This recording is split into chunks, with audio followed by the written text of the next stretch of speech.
Hello.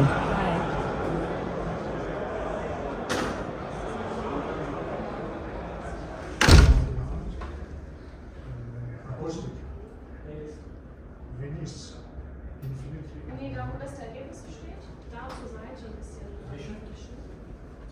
Genau, und das Playlist zu Hause. Was man erstmal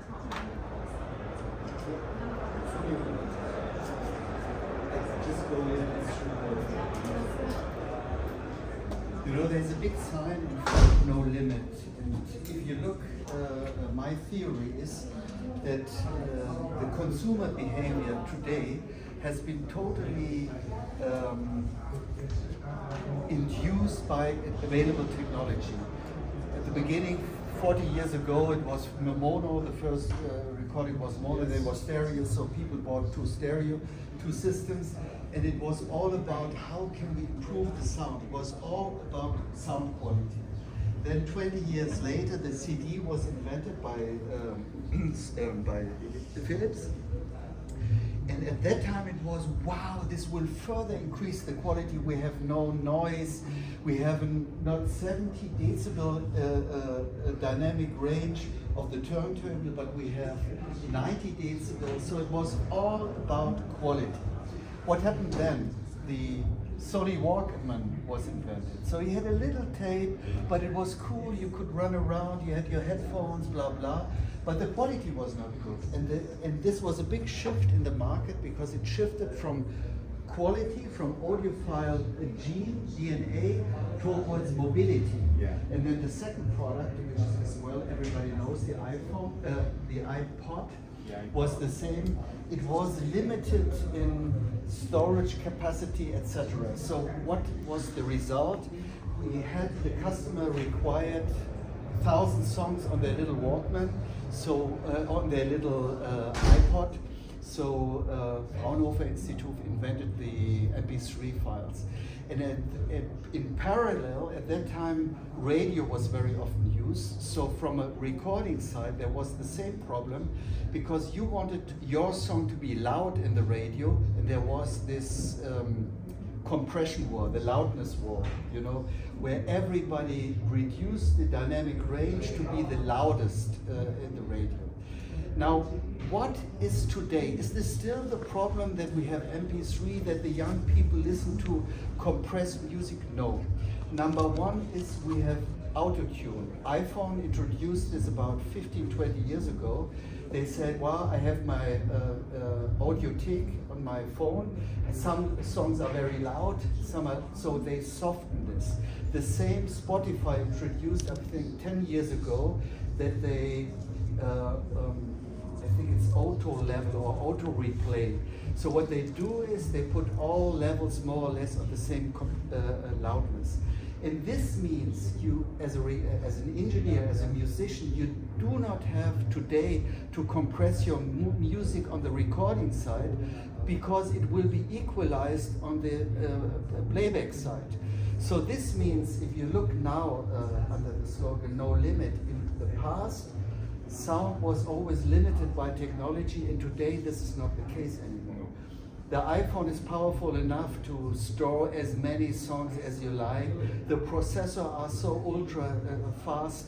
The data link wirelessly, whether it's 5G or Bluetooth, they are so fast. You can run multi-channel in super high quality. So at the first time in our history, technology is not limiting the sound quality. Now, if you look at the no limits, What is the limit today? Is it your iPhone? No. Is it the digital DA chip? No, it's not that chip. Is it data transmission? No. The big compression, what happens in audio today, what is the real big bottleneck is speakers. You know, you have a Porsche, you drive from 0 to 100 in 4 seconds. Okay, to 200 is 8 seconds. No, it's 16 seconds. The faster the car goes, the slower is the additional acceleration. And the same is with speakers. If you listen to a conventional speaker at a level of 17 decibel, which is roughly nice listening volume, and you have an impulse of 20 decibel, the speaker will reduce this dynamic by 20%, not 0.2, 20%. So what we believe is, in today's music reproduction, the speaker is the big bottleneck in audio. And in my days, when I started the company 30 years ago, it was more or less, you spend 50% on the speaker, 50% on the electronics. Today, maybe it's you spend 10% on the electronics, and you better spend 90% on the speaker, because that today is the real bottleneck. And what you see here is intense dynamic thrilling. Avantgarde, whether it's the trio, whether it's the duo mezzo, whether it's the colibri, which I demo now, is all about dynamic range, about immediacy, intensity, etc. And this I try to explain how we do this.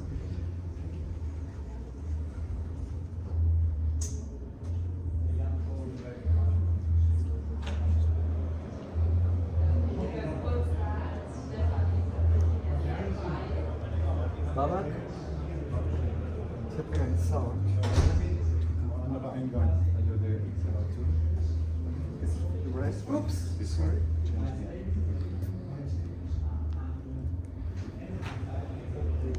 And the power of the and all of Avantgarde products try to optimize these premises. Whether it's the trio, whether it's the duo mezzo, whether it's this.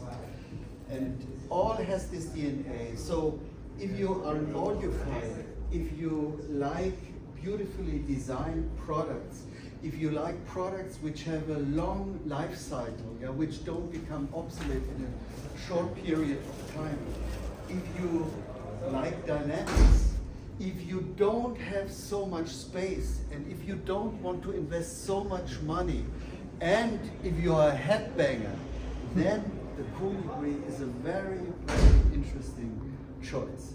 So let me try to explain a little bit the DNA of the brand. I want to take as an example our top of the line product, the Trio. So how can we bring this kind of performance into a small product like this? The Trio has a round horn, has a diameter of 1 meter. So this doesn't fit inside. So what we said, instead of making a round horn, we make a rectangular horn.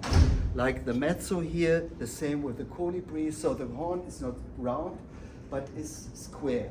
Secondly, what we said is this horn from the Trio has a depth of 65 centimeters.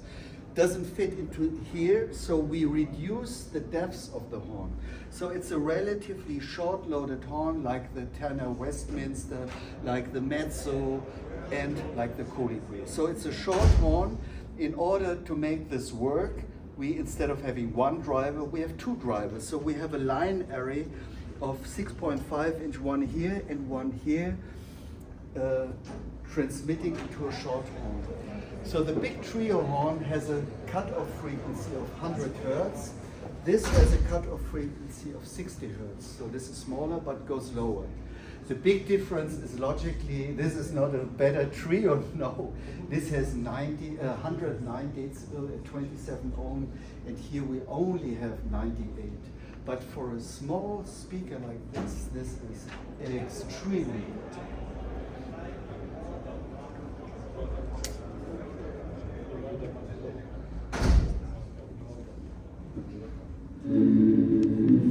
Because a 2-inch driver is too big to cover a big area.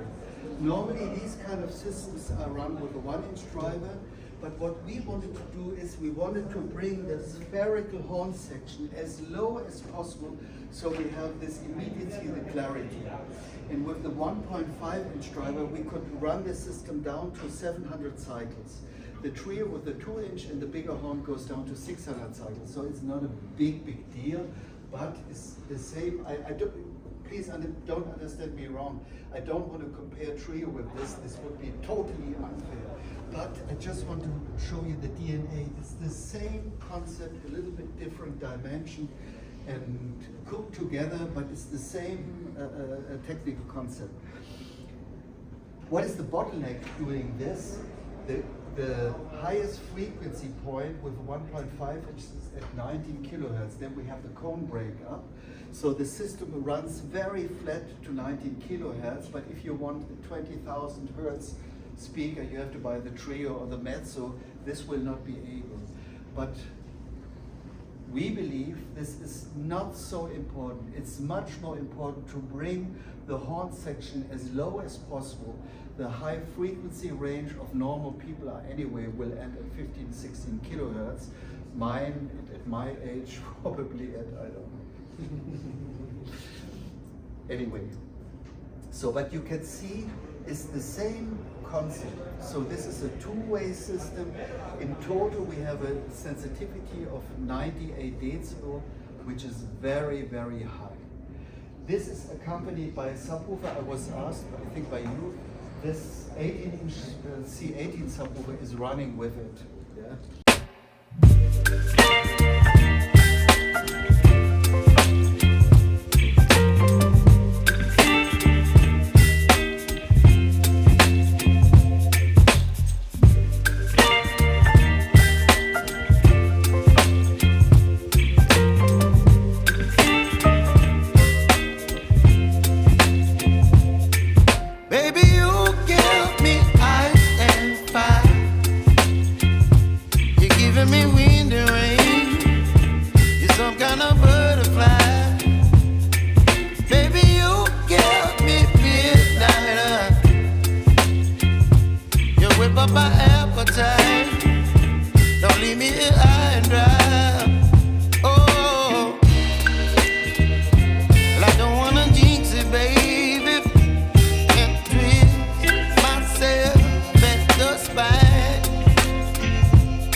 mass. This is very important because that's where the dynamic comes from.